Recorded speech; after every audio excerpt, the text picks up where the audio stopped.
EV is not the future.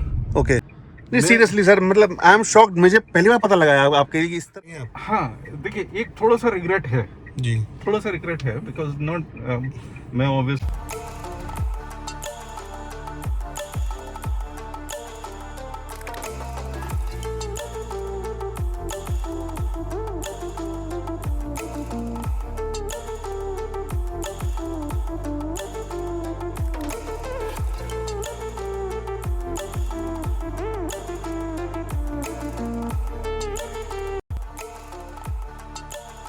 Hello everyone, मेरा नाम है आकाश और आप देख रहे हैं एटीजी लाइफ। और आज मेरे पास है बड़ी एक्साइटेड गाड़ी टाटा नेक्सॉन ईवी।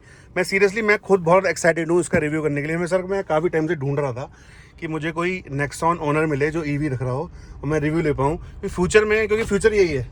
और मैं खुद मतलब अगले 1-2 सालों में शायद गाड़ी प्लान करूँ, तो वही मैं सोच रहा था कि मुझे खुद का एक्सपीरियंस भी जानना है और अपने दर्शकों को भी दिखाना है। तो सर आपका बहुत बहुत स्वागत है। थैंक यू सर आप अपना नाम बताइए सर पहले। मनीष। सर जान सकता हूँ क्या करते हैं आप? मैं IT प्रोफेशन में हूँ। अच्छा आईटी में है सर, ओके। तो सर ये जो ईवी आपने ली, पहली बात तो बहुत बहुत मुबारक है। और ये ली कब सर आपने, कितना टाइम हो गया? 3 हफ्ते हो गए, अच्छा 3 हफ्ते हुए हैं, रादर 26 दिन हो गए। ओके। और सर इससे पहले क्या चला रहे थे आप? मैं इससे पहले होंडा सिटी चला रहा था। Okay Honda city. तो कितने साल आपने लगभग चलाई होंडा सिटी? मैंने 10 साल से ऊपर चलाई वो। ओके 10 साल होंडा सिटी चलाने के बाद तो आपका सर ईवी लेने का प्लान कैसे बना? ओके सो पहले तो मैं आपको करेक्ट कर दूं। जी आपने अभी एक बात बोली कि electric is the future. Okay आपने बोला ना, जी मैं उसको बहुत ही ब्लेटेंटली चैलेंज करता हूँ। EV is not the future, EV is present. Okay my mistake sir, my mistake. This is a mistake, this is a general mistake जो almost everyone is making. Okay पूरा हमारा जो पूरा सेटअप है Indian industry का, Indian culture में, जिस तरीके से we are only talking about EV is something like that is going to happen like 15 years in the future, 10 years in the future. No, it should have been done in the past. And if you compare other countries, जी they are doing it right now. Okay. India is already 5 years late. आप जैसे लोग हैं, उन्हीं लोगों से धीरे धीरे हमारे जो कंट्री के लोग हैं वो जागरूक हो रहे हैं। ईवी ली तो उसका मतलब क्या कारण था? सबसे पहले कुछ क्या दिमाग में रहा होगा आपके? देखिए, there are 2 or 3 different reasons. Okay एक तो डेफिनेटली जैसे आपने बोला कि pollution, environment friendly and all that. मैं इसमें एक ही बात बोलूँगा कि जो इलेक्ट्रिक कार होती है, जी कहने के लिए this is pollution free, but in a way अगर आप थोड़ा सा इसको और डिटेल में अगर समझने की कोशिश करेंगे, it is not entirely pollution free. Why? Because इसमें एक कंपोनेंट जो सबसे मेन जो कंपोनेंट है वो है बैटरी, और उसका भी जो मेन कंपोनेंट है दैट इज लिथियम। यस ठीक एग्जैक्टली। है, अब वो लिथियम जहाँ से एक्सट्रैक्ट होता है एंड टू बिल्ड दैट, वो भी बहुत ज्यादा एनवायरनमेंट को हार्म करता है। जी बिल्कुल। फिर उसके बाद जब एक बैटरी जब डाई आउट हो जाती है, आप अगर आपको मालूम नहीं होगा, आपने जो 10 साल पहले एक मोबाइल फोन खरीदा था, उसकी बैटरी आज भी कहीं पे पड़ी हुई है। Okay. और वो it is it's like a time bomb which is actually sitting there, और वो प्रॉपरली हम डिस्पोज ऑफ नहीं करते हैं। हमारे यहाँ पे ई वेस्ट को डिस्पोज ऑफ करने का एक कल्चर भी नहीं है। बिल्कुल So in a way, electric car itself is also causing some damage to the environment. लेकिन Okay. अगर हम टोटलिटी में देखें कि अगर मैं एक कंबस्शन इंजन वाली कार, मतलब लेट्स से पेट्रोल और डीजल वाली कार, अगर मैं उसको यूज करता हूँ in comparison to electric, definitely electric car में मेरा रनिंग में जो पोल्यूशन को जो हार्म होता है दैट इज वेरी लेस। आपकी रनिंग कितनी है वैसे डेली मेरी की? रनिंग जो है इन अ नॉर्मल सर्कमस्टांसेस, अगर मैं प्री कोविड टाइम्स की अगर मैं बात करूं, तो मेरी रनिंग रफली 50 किलोमीटर्स पर डे की है। जी मतलब अभी तो वर्क फ्रॉम होम वगैरह एंड ऑल ये सारी चीजें चल रही हैं, बट Okay. टिपिकली मेरी 50-60 किलोमीटर। 50 किलोमीटर की मेरी टिपिकल वर्क रिलेटेड जो मेरी अप Okay. एंड डाउन है, जो जी प्रोफेशनल जो आपका कम्यूट होता है डेली का, हाँ, वो इतना हाँ। है। ओके है कि let's put it this way कि हमको अगर मैं ये बोलूँ कि मेरे को इलेक्ट्रिक कार खरीदनी थी, जी क्यों खरीदनी थी उसके मल्टीपल रीजंस में जैसे बता रहा हूँ कि एक तो एनवायरनमेंट है, जी एक ऑब्वियसली एक रनिंग कॉस्ट है, जी ठीक है। बट देन यू से कि मैंने बहुत ज़्यादा रिसर्च करी, the answer is no, because एक बार अगर मैंने ये डिसीजन ले लिया कि मेरे को इलेक्ट्रिक कार लेनी है, and when I go in the market to look around, I just have only one product which is this one. Okay. मेरे पास इंडिया में कोई और प्रोडक्ट ही नहीं है। मेरा सर नेक्स्ट क्वेश्चन नहीं था कि why only Tata Nexon. Because आपने बिकॉज जी। और कोई प्रोडक्ट ही नहीं है। एक दो हैं बट वो कॉस्टली इतने हैं। एमजी की है और आपकी करेक्ट दूसरी हुंडई की है। हाँ, अगर मैं 25 लाख की एमजी की गाड़ी या Hyundai की हाँ, अगर मेरे वर्थ को नहीं है ना वो लेना। उसमें मेरे को ठीक है कुछ एडिशनल फीचर्स मिलते हैं मेरे को इन द इक्विपमेंट, जो आजकल बहुत सारे फैंसी फीचर्स आ गए हैं गाड़ियों में, वो मिलते हैं जी at the same time. I also get extra mileage. Okay. मतलब वन फुल चार्ज के बाद अगर ये मेरे को गाड़ी 200 सवा 200 किलोमीटर देती है, वो 300 किलोमीटर देती है या समथिंग लाइक दैट। मैंने ज़्यादा उसके ऊपर सोचा भी नहीं। बट उसकी कॉस्ट ऑलमोस्ट डबल है, डबल से भी मतलब वो रफली 25 लाख के करीब हाँ। प्लस माइनस की रेंज में आती हैं। जी जी then I did not feel like going to that car. Definitely सही कह रहे सो हैं। मेरे को वो as a daily commute vehicle मेरे को उससे कोई फायदा नहीं है। मेरे को ये चाहिए, मतलब नॉट मेरे को, I think every Indian would like to buy a car जो 10 लाख की रेंज में, जी 8 लाख से 10 लाख की रेंज में उसको एक जो typically India still a Maruti 800 country, right? अगर हम देखें तो हम मारुति 800 की जनरेशन है, बिल्कुल बिल्कुल। ठीक है। और अगर आप अभी यहाँ पे हाईवे पे खड़े हैं तो आप देखेंगे कि 10 में से 6 गाड़ियां आज भी हैचबैक निकलती हैं, जी जी जी राइट। और 3 अभी ये मिनी एसयूवीज जो हैं वो निकलती हैं, and there is one which is luxury car या इधर सेडान और व्हाटएवर। सो हमारे उस सेगमेंट में unless there is a revolution in electric, okay. will not be able to do anything in this country. And I do not see, even जैसे मारुति की एक WagonR आ रही है जी इलेक्ट्रिक, जी they have done the testing। मैंने इसी रोड के ऊपर मैंने 2-3 बार देखा भी है WagonR electric, but they have discontinued. They did not even launch their product definitely. because they feel India is not ready for electric. The answer is electric is not ready for India. But आप launch तो करो, आप दो तो सही public को। Absolutely. आज भी देखिए सर, बहुत से लोग हैं, मैं अभी आपसे नेक्स्ट पॉइंट पे आऊँगा। और जैसे आपने ली इलेक्ट्रिक, उसके अभी भी बहुत फायदे भी हैं, कुछ नुकसान भी होंगे। इंफ्रास्ट्रक्चर है हमारा या कुछ और है। जैसे आपने इंफ्रास्ट्रक्चर के बारे में सोचा, जैसे अगर आप लॉन्ग रूट पे आप प्लान करते हो, पे आप सर आपने गाड़ी कितने की ली थी लगभग? Roughly 16. 16। सब्सिडी वब्सिडी कुछ होगा इसमें मिला के, सब कुछ मोटा मोटा 16 ऑन रोड आपको पड़ी होगी ये। तो जब ये आप भी एक मिसकंसेप्शन है, मैं बताऊंगा इसके ऊपर। आप अपनी बात पूरी कीजिए। वो स्टेट के ऊपर डिपेंड करता है, खैर चलिए वो एक अलग मुद्दा है। तो 16 आप जब 16 लाख आप इस पे खर्च कर रहे हो, तो डेफिनेटली किसी का मन भी होगा कहीं लॉन्ग रूट पे जाने का, फैमिली के साथ कहीं प्लान भी कर सकते हो, 400 किलोमीटर 300 किलोमीटर। तो उसमें किस तरह की आपको दिक्कतें का सामना करना पड़ सकता है फ्यूचर में, या अभी भी? फ्यूचर का तो पता नहीं, खैर और हो सकता है हमारा इंफ्रास्ट्रक्चर डेवलप हो जाए और ज़्यादा, बट अभी राइट नाउ क्या उसकी अगर मुझे यहाँ से अमृतसर जाना है, मान लीजिए फॉर एग्जांपल आपको अमृतसर जाना है फैमिली के साथ, तो क्या आप प्लान कर पाओगे जाना? बिल्कुल। तो वो कुछ बताइए उसके बारे में सर।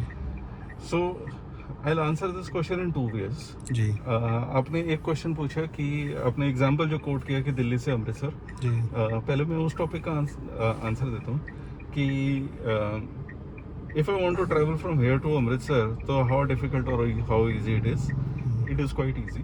मैं अमृतसर तक जा सकता हूँ। यहाँ से मेरे को करनाल में चार्जिंग स्टेशंस हैं, अम्बाला में है, चंडीगढ़ में है, जलंधर में है, लुधियाना में है। जी so there is a infrastructure which has been built up. Okay. अगर मैं आपसे ये सवाल पूछूं कि इंडिया में which is the most polluted state, okay या यूँ पूछूं कि कौन सी ऐसी स्टेट है जो जिसमें सबसे ज़्यादा पोल्यूटेड सिटीज़ हैं, दैट इज़ यूपी।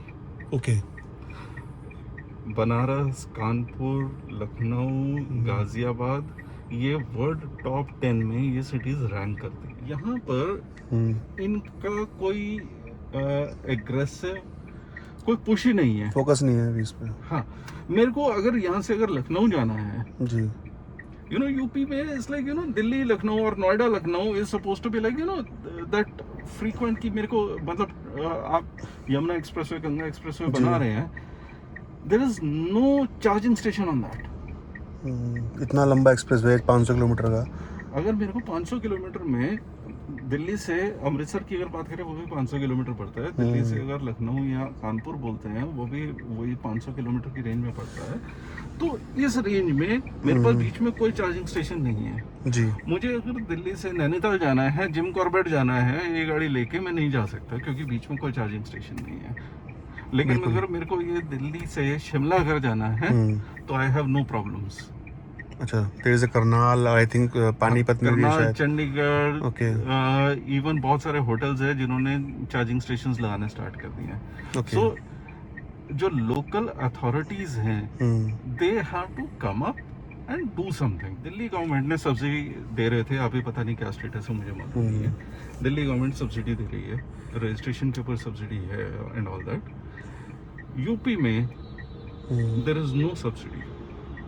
अगर मैं नेक्सॉन पेट्रोल खरीदने जाता हूँ वर्सेस नेक्सॉन इलेक्ट्रिक खरीदने जाता हूँ, मेरे को नेक्सॉन इलेक्ट्रिक पे कोई एडिशनल बेनिफिट नहीं देती है यूपी गवर्नमेंट या हरियाणा गवर्नमेंट या let's say Bihar government, Madhya Pradesh जबकि गवर्नमेंट। होना चाहिए। जबकि होना चाहिए। ये आपको अगर प्रमोट करनी है चीज़ें, आपको ये आपको चाहते हैं कि सड़कों पे गाड़ियाँ ज़्यादा दिखें, तो उसके लिए डेफिनेट पब्लिक को कुछ देना तो पड़ेगा। हाँ, महाराष्ट्र गवर्नमेंट दे रही है जी महाराष्ट्र गवर्नमेंट दे रही है, शायद कर्नाटका भी दे रही है। ठीक कह रहे हैं आप, सही कह रहे हैं आप। नहीं होना चाहिए, और ये आगे खैर देखने का धीरे धीरे चीज़ें कुछ इम्प्रूव हो रही हैं तो और भी होंगी। और आई थिंक जो भी आपने बोला सर, यमुना एक्सप्रेस है, लखनऊ का एक्सप्रेस है, 500 किलोमीटर का है। इलेक्ट्रिक स्टेशन लगाने में मुझे लगता नहीं कि बहुत ज़्यादा चैलेंजिंग होना चाहिए इलेक्ट्रिक, क्योंकि ऐसा होता है, देखिए गैस को बिछाना में टाइम लगता है, उसको लेके जाना। अब बिजली तो हर जगह है, मतलब करंट तो हर जगह है, आपको सिर्फ थोड़ा सा उसमें उसकी चार्जर वगैरह, उसका एक इंफ्रास्ट्रक्चर डेवलप करना, मुझे लगता नहीं है कि बहुत बड़ी डील है। But Absolutely.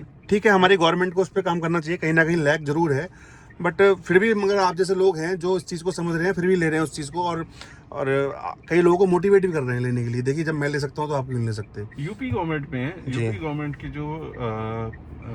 जो इलेक्ट्रिक अथॉरिटीज़ हैं, UP CCL whatever, UP PCL, जो यहाँ की पावर कॉर्पोरेशन लिमिटेड जी कंपनी है, मैं उनको जाके बोला कि मेरे को घर में इलेक्ट्रिक कार को चार्ज करने के लिए आप क्या मेरे को एक सेपरेट मीटर दे सकते हैं, जी जस्ट टू सी कि मेरे को इसके ऊपर कितना चार्ज, मैं इसके ऊपर मंथली मेरी रनिंग कितनी आएगी, जस्ट टू सी दैट।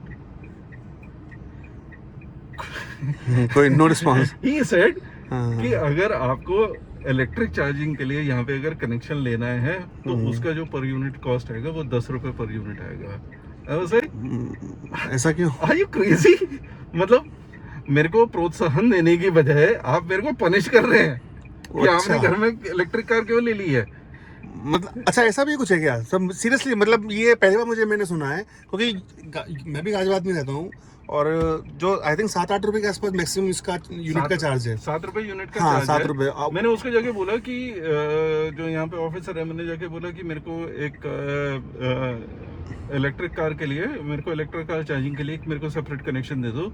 तो बोले कि अरे वो पूरे उन्होंने अपने पन्ने पलट लिए, सरकारी पन्ने, कि कहते हैं कि अरे इसमें तो 10 रुपए यूनिट आपको। तो they are assuming as a commercial, ऐसे तो नहीं है। हाँ, उन्होंने बोला कि ये तो कमर्शियल में आ जाएगा। मैंने कहा भाई, मैं अपनी गाड़ी अपनी चार्ज के लिए, it's for personal use, not a taxi. हाँ, ओके। नहीं सीरियसली सर, मतलब आई एम शॉक्ड, मुझे पहली बार पता लगा आपके कि इस तरह का भी हो रहा है। हाँ। मतलब मैं रिक्वेस्ट करूंगा, अगर कोई गवर्नमेंट ऑफिशियल इस वीडियो को देखेगा तो इस चीज़ों पे तो एटलीस्ट काम होना चाहिए। अब ये हो सकता है कि जो ऑफिसर जिससे मिला था उसकी इंफॉर्मेशन कम थी, ओके, या गवर्नमेंट की तरफ से कुछ पॉलिसीज ही नहीं है।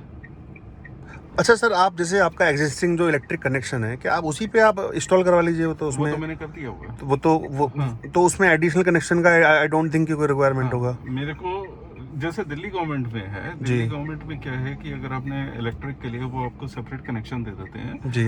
आप अगर सेपरेट कनेक्शन लेते हैं तो वो सेपरेट मीटर पे जाएगा, और उसमें दिल्ली गवर्नमेंट गिव्स वो 200 यूनिट जो होती है वो फ्री कर देती है। जी जी जी। 200 यूनिट तक आपका फ्री है। तो आपका अगर महीने का अगर आपका चार्जिंग 200 यूनिट आता है तो टिपिकली आप बेसिकली आप ये कह रहे हैं कि आपकी जो गाड़ी है उसकी रनिंग फ्री ऑफ कॉस्ट है। नहीं, दिल्ली गवर्नमेंट में कुछ चीज़ें हैं, मिली हैं। करंट में शायद मुझे आई एम नॉट श्योर कि क्या मिल रहा है, पर उन्होंने काफ़ी चीज़ें हेल्पफुल करी हैं। चलिए ठीक है सर, हम ज़्यादा पॉलिटिकल तो नहीं घुसेंगे। नहीं, ये हाँ, यहाँ पे ये पॉलिटिक्स चैलेंजेस तो हैं अभी, मैं ये यहाँ पे बात। पॉलिटिक्स की बात नहीं कर हाँ रहा हूँ।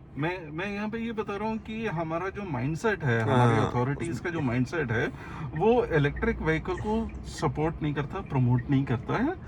एंड उसकी वजह से इट्स लोग डिस्करेज होते हैं। ओके। मैं अगर यही गाड़ी अगर मैं पेट्रोल में अगर खरीदने के लिए जाता हूँ तो मेरे को इससे 5 लाख रुपए सस्ती पड़ती है, तो मेरे को क्या बेनिफिट है कि मैं 5 लाख रुपए लगाऊंगा? और उस 5 लाख से आप अगले 10 साल तो गाड़ी चला लोगे, अगर मैं ऐसे एक फाइनेंशियल कैलकुलेशन करूँ तो। हाँ, मतलब मैं उस 5 लाख को अगर मैं किसी एक बैंक में कहीं डाल दूं और हाँ, मैं उसका इंटरेस्ट। मैं उससे उसी से अगर अपना पेट्रोल का खर्चा निकाल लूं तो मेरा पेट्रोल का खर्चा निकल आता है। लेकिन रियलिटी ये है कि जब आप कॉस्ट बेनिफिट एनालिसिस करते हैं, यू सी कि it is much better to actually go with electric car rather than spending money on combustion. वो एवरेज आउट हो जाता है वहाँ जाके थोड़ा सा। हाँ, रियलिटी अभी एक ये भी है कि हमारी जो अभी पूरा जो सेटअप बन गया है जी जी हमारी इकोनॉमिक्स का, जी। वो जो सेटअप बन गया है उस सेटअप में ये है कि हम पेट्रोल जो है वो अब हमको 60 रुपए 70 रुपए लीटर कभी नहीं मिलेगा। नहीं, बिल्कुल ठीक कह वो रहे हैं कभी नहीं मिलेगा बिकॉज अच्छा, बाकी सर चार्जिंग का जैसे आप घर पे चार्ज करते हैं तो क्या कॉस्ट आती है, अगर आपने थोड़ा मेजर किया हो कभी? अभी तक तो देखिए बिल नहीं आया, लेकिन मेरी कैलकुलेशन है उसके हिसाब से 30 यूनिट लगते हैं, विच इज़ लाइक 200 रुपये फॉर फुल चार्ज। और उसमें ओके 200 सवा 200 किलोमीटर चलने का मतलब है कि रफली 1 रुपी पर यूनिट, 1 रुपी पर किलोमीटर की इसमें रनिंग कॉस्ट है। Okay okay great. अभी आपने सर कितनी चलाई है टोटली 21 दिन में? मैंने अभी तक इसमें 600 किलोमीटर चल चुकी है। ओके 600, ठीक है। तो 600 किलोमीटर आपके चलिए, तो 600 रुपये की ऑलमोस्ट आपके हिसाब से बिजली इसने ले ली होगी। हाँ, इसने 600 रुपये की बिजली ले ली है। और उसी तरीके से हम देखें तो मैंने 6,000 रुपये अपने बचा लिए हैं। अगर मैं हाँ, दोनों तरफ से देखना पड़ता है। तो अगर मैं पेट्रोल अगर ये चलाता तो मेरा जी जी जी 10 टाइम्स मेरी कॉस्ट लग चुकी होती है। जी। अच्छा सर, आपने जो घर पे चार्ज करते हैं, क्या वो फास्ट चार्जर है या नॉर्मल चार्जर है? नॉर्मल चार्ज होता नॉर्मल चार्जर है। है 15 एम्पियर का जो अच्छा रेगुलर एक जो प्लग होता है, ओके ओके। जिसमें आप अपना एसी चलाते हैं, अपना हाँ हाँ बिल्कुल। वॉशिंग मशीन चलाते हैं, उसी पे ही। तो कितना टाइम लेता है ये पूरा चार्ज होने में इसको? Company claims around 8 to 10 hours, but मेरा जो एक्सपीरियंस है वो थोड़ा सा 10+ आवर्स ही है। 10+ आवर के। हाँ, आपने कभी जीरो किया है इसको, या मतलब जीरो के आसपास? नहीं जीरो तो किया। खैर कोई नहीं करता, हाँ, जीरो के आसपास कभी? नहीं। नहीं। तो आप जो 10 आवर्स बता रहे हैं, ये कितना परसेंट, 80%, 70%, 60%? हाँ, कितना? मतलब से 20% से 100% रफली 10 आवर्स में। Okay okay. और सर इसका माइलेज आपने कभी नोटिस किया हो कुछ, क्या एक चार्जिंग में कितना माइलेज? अभी जैसे मैंने जो नोटिस किया है वो रफली 210-220 किलोमीटर का रेंज देती है। तो ये आपने ये सिटी की बात कर रहे हो आप? सिटी की बात करें तो मतलब आपके अकॉर्डिंग अगर हम कहीं हाईवे पे जाते हैं तो 250 पौने 300 के आसपास देना चाहिए इसको, 250 के आसपास? इनकरेक्ट बिकॉज हाईवे पे इसका जो ये थोड़ा सा इन्वर्सली काम करती है। ओके बिकॉज इसमें कॉन्सेप्ट होता है रीजनरेशन का, पावर रीजनरेशन का। जो स्टॉप एंड गो ट्रैफिक होता है जी उसमें पावर रीजनरेट करता है। जी चलाने का एक तरीका होता है, इसमें एक रीजनरेशन एक ऑप्शन है। तो उसमें जब आप स्लो करते हैं, मतलब अगर आप आज से 50 साल पहले चले जाएं तो साइकिलों में डायनोमो होते थे, जिससे कि बैटरी चार्ज होती थी लाइट वगैरह लगाने के लिए। जी। शायद आपकी जनरेशन में नहीं पता होगा, मैंने भी नहीं देखा, लेकिन हमने अपने बुजुर्गों से सुना हुआ है कि जब साइकिल में डायनोमो होता था, उस तरीके से इसमें एक सेम कॉन्सेप्ट है जिसको रीजन बोलते हैं। ओके मैंने वो डायनोमो बोल के बहुत ही शायद कोई बुजुर्ग अगर देख रहे हो तो उनको याद आ जाएगा। ओके लेकिन सो ये इसमें एक रीजनरेशन ऑप्शन होता है। बिकॉज आप हाईवे पे ब्रेक नहीं लगाएंगे, आप स्लो नहीं हाँ। करेंगे, तो रीजनरेशन स्टार्ट हो जाता है। रीजनरेशन नहीं होगा, तो नहीं उस होगा। वजह से माइलेज थोड़ी सी कम मिलती है। तो 200 के आसपास तो तब भी देगी। 200-220 आपको हाईवे पे भी मिलेगी। Okay okay. अच्छा, मैंने सर अभी कुछ एक केस आया था दिल्ली में कि कोई पता नहीं थे, काफ़ी मीडिया में हाईलाइट हुआ था, जिसकी वजह से दिल्ली गवर्नमेंट ने कुछ टाइम के लिए सब्सिडी रोक भी दी थी कि गाड़ी 100 से ऊपर चलती नहीं है। तो ये ऐसा कुछ है क्या? हाँ बिल्कुल है। अच्छा। हाँ वो या फॉर सर्टेन कंडीशन में है या कुछ ऐसा? नहीं मैं बताता हूँ उसका। थोड़ा सा समझना पड़ेगा, इलेक्ट्रिक व्हीकल को ना समझना पड़ेगा जी कि जैसे पेट्रोल में भी आपका होता है कि ARI कंडीशंस, जी जी जी इसी तरीके से इलेक्ट्रिक कार्स में भी ARI कंडीशंस होती हैं जिसमें ये सर्टिफाई करते हैं जी। देन इसके साथ एक टॉपिक ये आता है कि आपको ये अंडरस्टैंड करना पड़ेगा कि electric vehicle is not just a vehicle, it is actually a software on the move. Okay. Tesla is not a automobile company, Tesla is a software company. आप अगर इस तरीके से देखें, this is a software which is running right now. Okay. पूरे जो इसके control system है, बैटरी का कंजम्पशन से लेके बैटरी का रीजनरेशन, ये सारा जो है दिस इज ऑल पैरामीटराइज्ड, और ये सारा सॉफ्टवेयर से कंट्रोल्ड होता है जी। एंड उस सॉफ्टवेयर में अगर पैरामीटर्स में अगर हल्की सी भी कोई भी अगर गड़बड़ होती है, तो जैसे आपका मोबाइल फोन होता है जो बीच बीच में हैंग होना स्टार्ट कैलिब्रेट करना पड़ेगा उसको। तो समझ गया सर मैं। तो वो जब नई गाड़ियां आई थी तो उस टाइम पे अर्लियर प्रोडक्ट में, अर्लियर स्टेज में था वो। हाँ अर्लियर स्टेज में ये था कि हर कंडीशन में वो सॉफ्टवेयर जो था प्रॉपरली ट्यून नहीं था।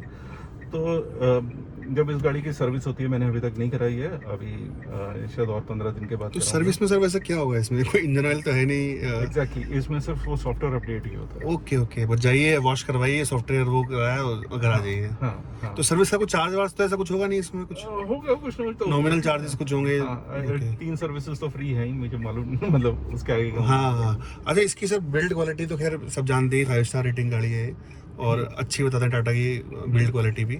इसके कुछ फंक्शन भी सर बताइए ज़रा कि ये कुछ मोड्स हैं वगैरह, परफॉर्मेंस इसकी, पिकअप वगैरह कैसा मिलता है आपको? क्या मतलब कंपैरिजन, आप होंडा सिटी चला रहे थे, पेट्रोल चला रहे होंगे आप होंडा सिटी? हाँ, पेट्रोल। तो वो भी अपने आप में एक अच्छे सेगमेंट की गाड़ी है जो अच्छी परफॉर्मर रही है, आज भी चल रही है। तो उसके कंपैरिजन में इसकी जो परफॉर्मेंस है, पिकअप वगैरह है, अगर उस पर हम आए वो कैसा लगेगा आपको? देखिए एक अगेन इसमें अगर हम ये बात करें ना कि सॉफ्ट ईवी, कोई भी ईवी होती है तो EV there is a single motor और इसमें कोई गियर्स नहीं है जी। तो उसकी वजह से आपको जो इनिशियल पुश है, जो टेक्निकल टर्म है जिसको टॉर्क बोलते हैं, जी। इनिशियल पुश जो है वो इसमें बहुत स्ट्रांग है। ओके। तो अगर मैं हार्ड हिट करता हूँ पेडल को तो it will give me a very good pickup. Okay. इसमें एक लिमिट है 120 स्पीड की, जी।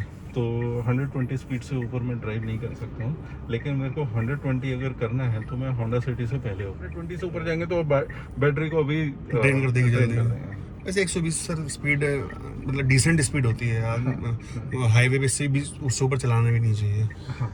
ओके, चलिए सर, ये आपने 4-5 बंदे बैठा के उसमें ट्राई किया है पूरी फैमिली के साथ? हाँ, तो उसमें कुछ लोड वोड लगाओ, कुछ ना लगाओ, इस तरह का कुछ? नहीं कोई कुछ नहीं कभी फील आया? ना, बिल्कुल इसमें आपको बिल्कुल भी ऐसा फील नहीं होगा कि whether this is a petrol car या इलेक्ट्रिक कार, वो डिफरेंस नहीं। अभी तो वैसे आपको फील हुआ इसमें कुछ नहीं कि मैंने अच्छा किया या कोई रिग्रेट फील हुआ, ऐसा कुछ आपको हाँ, बताना चाहेंगे आप? हाँ देखिए, एक थोड़ा सा रिग्रेट है जी। थोड़ा सा रिग्रेट है बिकॉज नॉट मैं ऑब्वियसली 16 लाख रुपए खर्च करके मैं बोलूँगा कि यू नो मेरे को तो इसकी बढ़ाई करनी चाहिए, लेकिन मेरे को रिग्रेट सिर्फ एक ही है जी। कि अभी भी जो मैं ऑलरेडी बोल चुका हूँ, मेरे को मार्केट में ऑप्शंस नहीं है।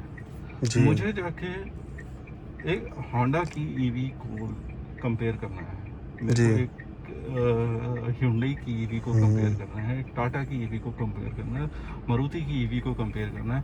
आई वांट टू सी 8 लाख से 15 लाख के रेंज में मेरे पास एटलीस्ट 5 गाड़ियां होनी चाहिए, मेरे को कंपैरिजन चाहिए।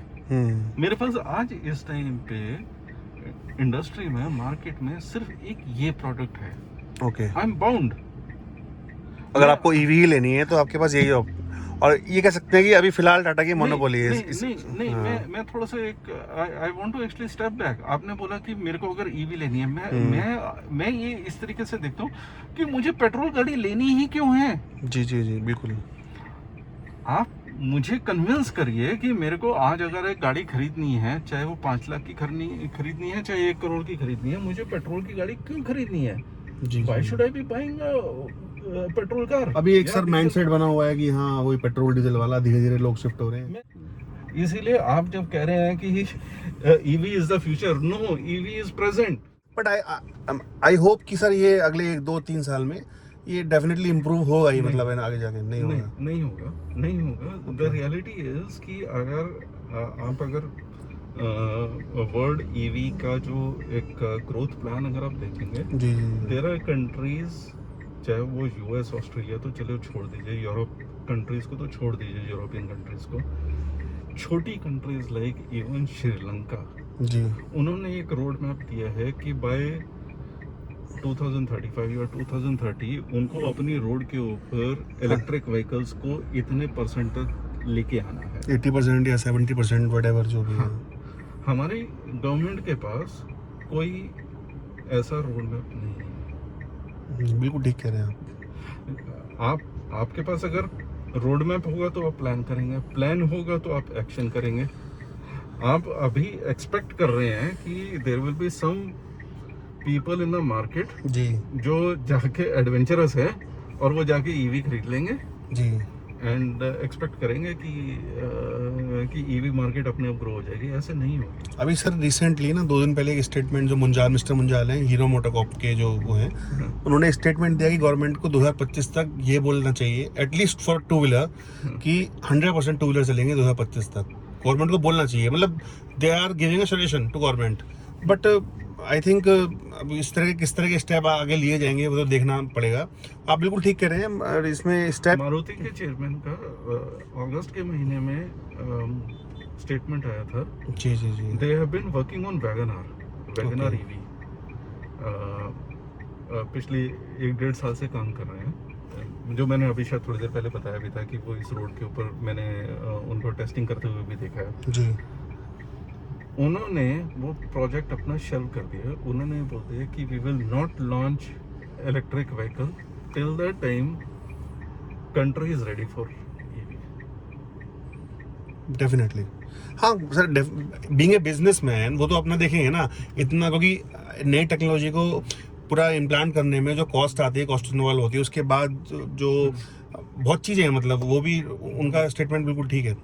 नहीं सर, मैं एक चीज़ कहना चाहूँगा, ये हम अभी आधे घंटे लगभग डिस्कशन कर रहे हैं, मुझे नहीं लगता कि इतना डिटेल रिव्यू और इतना डिटेल वीडियो मैंने भी नहीं देखा ईवी पे। सीरियसली जितना इन्फॉर्मेशन आपने दी है ये मेरे लिए भी हेल्प करेगी, और जो लोग ईवी लेने का प्लान कर रहे हैं और उनके लिए बहुत हेल्प करने वाली है, क्योंकि हर किसी को ना नॉलेज किसी को होती है, किसी को नहीं होती। कोई क्या होता है सिर्फ आगे का देखता है, ईवी है उठा के ले आता है। मैं मतलब फ्रेंकली स्पीकिंग बहुत से होते हैं वो इतनी रिसर्च करते भी नहीं है जितनी नॉलेज आपने दी है ना, मेरे ख्याल से बहुत लोगों को हेल्प होने वाली है इससे। मैं आपको बताऊं कि आप देखिए, मैं तो ये कह रहा हूँ कि आपके पास इस टाइम पे ईवी खरीदने के अलावा ऑप्शन नहीं है। जी जी जी। अगर आपकी कम्यूटिंग दिल्ली के सराउंडिंग एरियाज में ही है, जी आपका बाहर जाना आना नहीं होता, दिल्ली में ही आप कम्यूट करते हैं, तो मेरे हिसाब से EV should be the choice. आप ईवी खरीदिए। ईवी में आपके पास सिर्फ टाटा ही एक ऑप्शन या है। डेफिनेटली इस रेंज में तो वही है जो वैल्यू फॉर मनी में आता है। वैल्यू फॉर मनी नहीं, मतलब हाँ, ठीक है, रेंज अगर आप ऑडी की या मर्सिडीज की 1 करोड़ की 1.25 करोड़ वाली अगर आप गाड़ी अगर आप अफोर्ड कर सकते हो तो please go ahead and do that. लेकिन अगर आप डेली कम्यूट के लिए एक मिडिल क्लास फैमिली है, और मैं सिर्फ ये बोलूँगा कि आप जाएं ईवी खरीदें। जी there is only one product in the market, Tata, और other there are 2 products from MG, one company. yeah. No there are 2 products from one company. एक टाटा ऑल्ट्रोज है। नहीं ऑल्ट्रोज नहीं है, उनकी एक Tigor Tigor, Yes, yes, Tigor yes. है। देखने में वो भी अच्छा प्रोडक्ट है। मैंने वो देखी है, वो ये देखने में अगर हाँ कॉम्पैक्ट सेडान चॉइस है तो वहाँ जाएं। नहीं, थोड़ा सा इससे 1-1.5 लाख 2 लाख रुपए सस्ती है वो। जी जी जी, और तो टेक्नोलॉजी वो यही यूज़ कर रहे हैं, ये वाली है। बिल्कुल सेम यही है। जी तो उसके इंटीरियर्स वगैरह भी बहुत अच्छे हैं, देखने में काफ़ी ठीक है गाड़ी। सो अगर आपको ईवी खरीदनी है, मतलब अगर आपको गाड़ी खरीदनी है, अगर आपको नई गाड़ी खरीदनी है, जी। आप पेट्रोल गाड़ी मत खरीदिए, क्योंकि Okay. पेट्रोल गाड़ी डीजल गाड़ी आपको लॉन्ग टर्म में कोई बेनिफिट नहीं देगी। You should go for electric vehicle. मैं 100 रुपए का पेट्रोल डलवा रहा हूँ अपनी गाड़ी में। मैं लिटरली एक दिन यही हुआ, मैंने अपनी होंडा सिटी में पेट्रोल डलवाया, 1,500 रुपये का पेट्रोल डलवाया, और सुई जो थी वो हल्की सी ऐसी हुई। तो मेरे को तो ऐसा वही दिन याद आ गया कि जैसे वो चिप्स का पैकेट खरीदते हैं तो उसमें वो उनको हवा हाँ भरती हाँ है, बिल्कुल। और बीच में वो थोड़े से 2-3 सही चिप्स कह डाल रहे हैं। देते हैं। तो वही वाली फीलिंग मेरे को आई कि यार 1500 रुपये पेट्रोल में हल्की सी ऐसे सुई उठ रही है, क्यों? मतलब वाई? अच्छा सर, मैंने भी देखा, मतलब आज पेट्रोल इतना महंगा हो गया कि अच्छे जो अफोर्ड, अच्छा आदमी अफोर्ड नहीं कर पा रहा है। मतलब 100 रुपये का पेट्रोल, और गाड़ी माइलेज 10-12 का देती है लोकल में, जहाँ तक मैं समझता हूँ। इससे ऊपर माइलेज देती नहीं है कोई। अच्छा, अभी आप होंडा सिटी अभी भी आप रखे हुए हैं या आपने अपने सेल कर दिए? वो है मेरे पास। अच्छा, तो अभी भी मतलब आप 2 गाड़ी है मतलब आपके पास फिलहाल, तो अगर कहीं लंबा जाना होगा तो आप होंडा जा सकते हो। नहीं, मैं आपको इसी को ही जाऊँ। ओके। यार मेरे को लंबा जाना है तो मैं, अगर लंबा जाना है तो मैं उस पे क्यों नहीं, जाऊंगा? जैसे कहीं लगता है कि कहीं पे स्टेशन नहीं मिलेगा आपको या चार्जिंग प्रॉब्लम आ सकती है इस तरह के रूट पे, जैसे अमृतसर वाले रूट पे तो आप बता रहे हैं कि यहाँ करनाल में मिल जाएगा आपको या कहीं और भी मिल जाएगा। हाँ। और जैसे कहीं ऐसा रूट है कि जाना भी पड़ रहा है तो, और शायद तो आप कंसिडर कर सकते हैं। फॉर्चुनेटली मेरा वो ऐसा है नहीं। Okay okay. कि I don't have a family in Lucknow, I don't have a family in Kanpur, या मेरा कोई ऐसा बिजनेस इंटरेस्ट वगैरह नहीं है। हाँ, हो सकता है कि एक बार मेरे को चलो घूमने के लिए मैं जिम कॉर्बेट चला गया, नैनीताल चला गया, तो बीच में शायद एक मुरादाबाद में कोई टाटा का शोरूम है, वहाँ से कर सकते हैं। वहाँ पे हो सकता है, पता नहीं, मतलब आई डोंट नो कि कितना है, लेकिन कोई मतलब दिल्ली एनसीआर के सराउंडिंग में आपका 100-200-250 किलोमीटर तक का होगा मैक्सिमम, वहाँ पे आपका ये काम कर ही देगी। हाँ, मेरे को अगर मुझे जयपुर पे जाना है तो जयपुर जाने में भी मुझे कोई प्रॉब्लम नहीं है, आगरा जाने में भी मुझे कोई प्रॉब्लम नहीं है। और आई गेस सर, मुझे मतलब आई फील, ये मेरा पर्सनल वो है कि जो गाड़ी ली जाती है वो इतने ही चलाने के लिए जाती है। यहाँ से मुझे लगता नहीं है कि यहाँ से लोग बॉम्बे जाते होंगे गाड़ी से। कितने लोग जाते होंगे, जाते भी होंगे तो? हाँ, बहुत कम होते हैं वो। हाँ, मेरा इंटरेस्ट है कि मैं एक दिन ड्राइव करके यहाँ से कन्याकुमारी तक जाऊँ, जैसलमेर तक जाऊँ, मैं ड्राइव करके जाना चाहता हूँ। वो चॉइस है कि आपको कुछ अलग करना होगा तब आप ट्राई कर सकते हो। मैं वो उस एडवेंचर का पार्ट बनना चाहता हूँ। You can do that, definitely. It's not, लेकिन आप बट थोड़ा सा उनको एक रेंज एंजाइटी थोड़ा सा रहेगा उसका। हाँ, रहेगा थोड़ा सा। वो ये है कि आप आपको पता है कि आप क्या कर रहे हो। This is not like a normal thing. आप एडवेंचर के लिए जा रहे हैं, you are prepared for the adventure. हाँ, आप पहले से प्लानिंग आपकी you are going for the adventure. जी जी जी जी। You don't go for a daily commute to Ladakh ना। जी जी जी, डेफिनेटली, बिल्कुल सही कह रहे हैं। आपको पता है ना कि अगर लद्दाख जाना है तो आपको एक 4x4 लेके जानी है। बिल्कुल बिल्कुल बिल्कुल। चलिए सर, बहुत मतलब डिटेल में आपने गाड़ी के बारे में बताया, और मुझे लगता है कि काफ़ी लोग इसको हेल्प मिलने। ये मॉडल कौन सा है वैसे? ये 3 मॉडल आते हैं आई थिंक इसमें। हाँ, ये मिड सेगमेंट है। ओके। इसमें एक ही चीज़ है मिड सेगमेंट में, जो सीट्स हैं वो कस्टम सीट्स हैं, ये मैंने खुद करवाई है। अच्छा, ये सीट आपने खुद लगवाई है? ओके। ये मोड्स दिए हुए हैं ना? हाँ, ड्राइव मोड है which is the normal running mode. Okay, जैसे ऑटोमेटिक गाड़ी में होता है वही है। हाँ, वही है। बाकी मतलब चलती वैसे है सब, ऑटोमेटिक गाड़ी होती है। अभी आप अच्छा, मैं खुद फील कर रहा हूँ। अगर आपको अभी पिकअप का अगर वीडियो करना हो तो देख सकते हैं। नहीं, मैं वाकई में देखिए, मैं खुद फील कर रहा हूँ। अरे बाप रे। मतलब सीरियसली, मतलब इट्स अमेजिंग एक्सपीरियंस। ये नॉर्मल मोड है? नॉर्मल मोड है। सीट पे बैठा हुआ हूँ, उसके बावजूद मैं इसको फील कर सकता हूँ।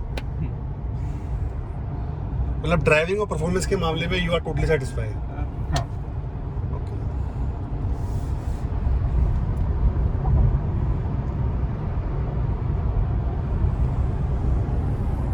और वैसे तो सेफ्टी और बिल्ड क्वालिटी के मामले में देखिए, टाटा की गाड़ी अपने आप में अच्छी है ही, उसमें तो कोई दो राय है नहीं। अब वही है कि इसमें देखिए टाटा की गाड़ियाँ जो हैं वो स्टाइलिंग के मामले में काफ़ी बेटर हो गई हैं। जी जो पुरानी जो टाटा सुमो और इंडिका टाइप थी जो हाँ, तो you know we are at least 2 or 3 generations ahead now. जी जी जी हाँ, एक चीज़ है जो अभी भी जो लैक करता है, जो फिट एंड फिनिश है या जी। रिफाइनमेंट है, जी जो आप जो जापानीज गाड़ियों से या यूरोपियन गाड़ियों से जो आप एक्सपेक्ट करते हैं, जी जी वो इसमें नहीं मिलेंगे। ओके अगर आप होंडा टोयोटा से या इवन फोक्सवैगन से अगर आप टाटा पे आते हैं जी। तो आपको थोड़ा सा फिट एंड फिनिश में डिसअपॉइंटमेंट होगी। ओके बट सर फिर भी दे हैव इम्प्रूव्ड लॉट। हाँ। हाँ अगर पहले के प्रोडक्ट अभी पिछले 3-4 जो प्रोडक्ट हैं इनके ऑल्ट्रोज टाटा और Harrier and Tiago look and feel में definitely they have scored lot of points. जी। लेकिन जो रिफाइनमेंट है in terms of they need to work on towards अभी रिफाइनमेंट उतना नहीं है जो शायद हुंडई में है या और जापानीज कंपनी में है। जापानीज मॉडल्स जैसे होंडा टोयोटा हो गई, जी। तो उनके कंपैरिजन में इट स्टिल लैक्स। ओके मैं सुजुकी का कंपैरिजन नहीं करता। सुजुकी तो इज नॉट अ जापानीज, मतलब तो इट्स नॉट इंडियन जापानीज की टेक्नोलॉजी है पूरी सुजुकी वालों की तो नहीं सुजुकी तो okay Suzuki is like poorer cousin of Japanese product, so it's not a Japanese product. चलिए सर बहुत अच्छा लगा आपसे बात करके और काफ़ी अच्छी इन्फॉर्मेशन मिली। तो दोस्तों ये एक अच्छा खासा डिटेल रिव्यू था, वीडियो भी काफ़ी लंबा हुआ है और आपसे रिक्वेस्ट है इतना लंबा अगर आप यहाँ तक वीडियो देख रहे हैं तो डेफिनेटली एक लाइक तो बनता है और सब्सक्राइब हमारे चैनल को कर लीजिएगा। सर से 1 साल के बाद दोबारा मिलेंगे और डिटेल रिव्यू लेंगे जब सर इस गाड़ी को चला चुके होंगे लगभग 15-20 हज़ार के आसपास। तो बहुत बहुत धन्यवाद आपका आपके इस वीडियो में। Thank you so much.